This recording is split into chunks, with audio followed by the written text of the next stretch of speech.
guys! Welcome to my vlog! At ngayon ay naglalaga na naman ako ng potato para sa aming ano nga yun? Arabic kubat-butat kubat-butat. Ngayon ko lang ating potato guys. Kunin na natin yung iba kasi pag magawa ako ng kubat-butat they call it here in Kuwait is butat. Butat. Arabic. Yung iba kasi ng malutak na. Yung iba naman, ang titigas ng ulo. Start to dyan. Mainit kasi guys, ay ano muna natin ng tubig bago talaga. Tapos, ayun na guys, balatan na natin siya. Mainit siya, mainit. Balatan, kaya mainit.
Biscuits guys, dudurugin hanggang sa madurog.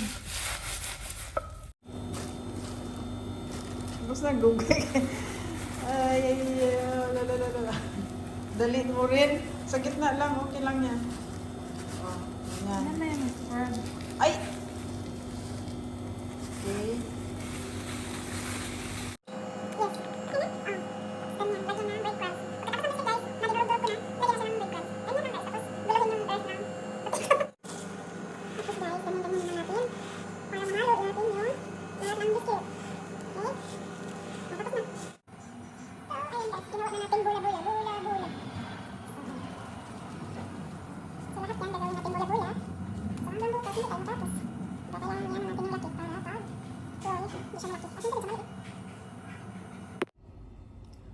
So, ayan na yung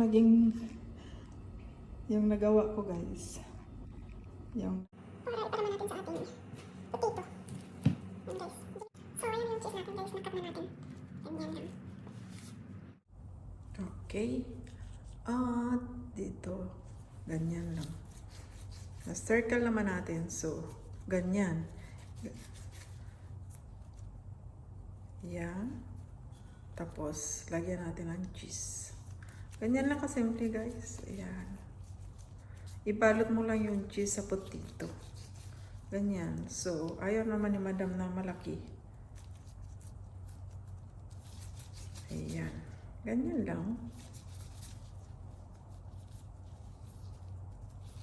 So, they call it kubat-butat. Yeah. Cheese coated with potato. Kubat-butat. Ayan. So, ayan guys. Diba? Oh. Ganyan lang. Bilis. So, ayan na ang natapos ko guys.